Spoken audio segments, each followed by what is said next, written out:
Now we're going to execute some assertion examples. Okay, so as I indicated in that presentation, you have to go to that particular path. In that path, uh, what is that path? Codes, prepared codes, and chapter 17. Chapter 17 is nothing but system verilog assertions. Okay, so there you can find so many codes.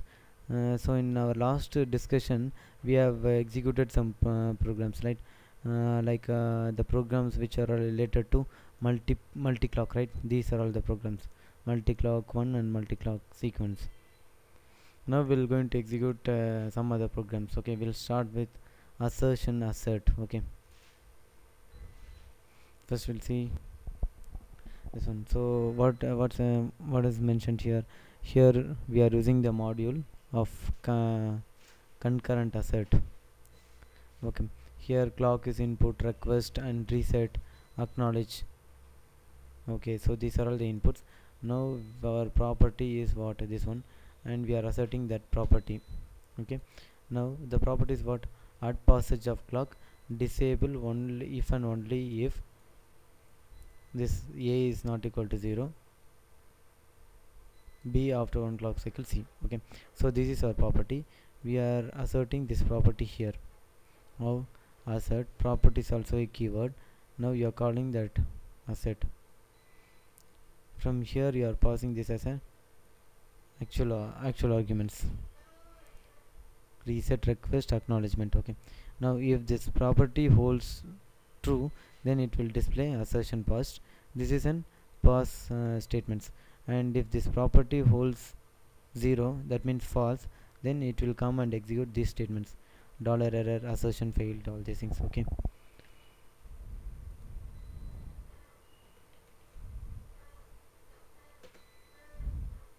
yeah, delay b #1, this is a delay. Concatenation delay operator. Okay, now we'll execute and see what will happen.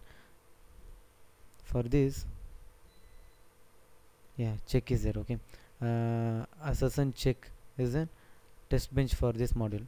In that, what we are doing here, we are forcing the values for acknowledge, request and all. So look at here we have instantiated that module, and in this initial block, clock is 0, reset is 0.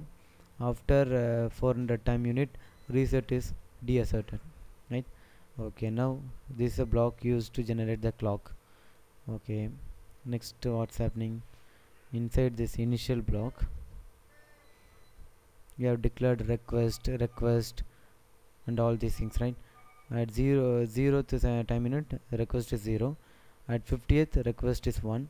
Again at 100th, request is 0. So we are continuously swapping like this. Okay, then in another initial block, we have used another initial block is used for acknowledgement. Okay, this one. Okay, and then we are using initial block for finishing the simulation. Okay, so now what is our assertion? It should disable this thing if a is equal to 0. If a is equal to 0, it will not evaluate this one. Okay, if a is equal to 0, means what?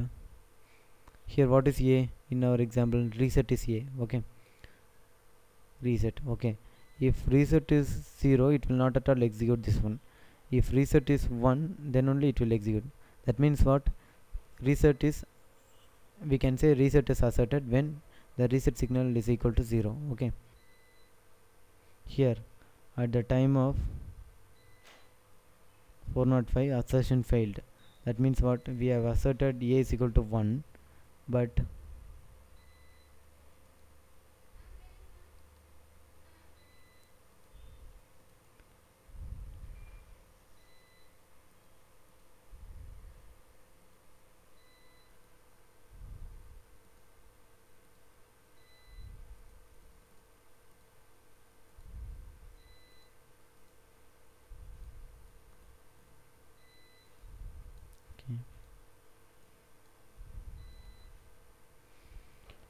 where is a? Our a is reset. Okay, reset is 0.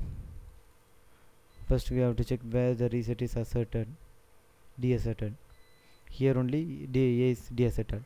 Okay, so after the A is after the deassertion of A, it should check B and C. Okay, now deasserted.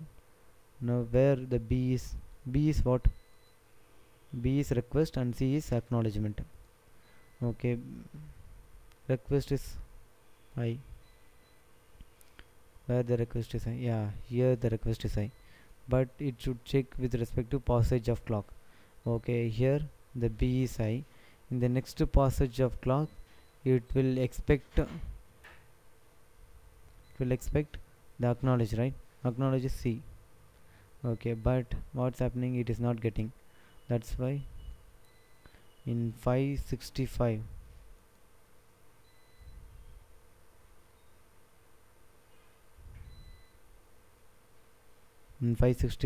error.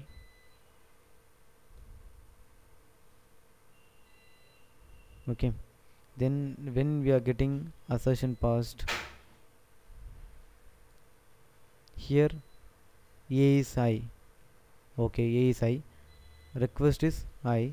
In the next clock cycle, very next clock cycle, acknowledge is also I.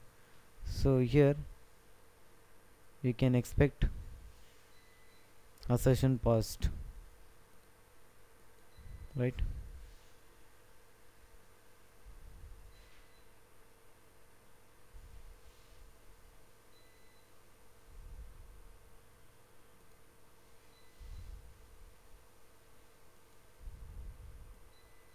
Again at 6:25, 6:35, 6:45, 55, 75, up to 7:25. Yeah, 7:45 we are getting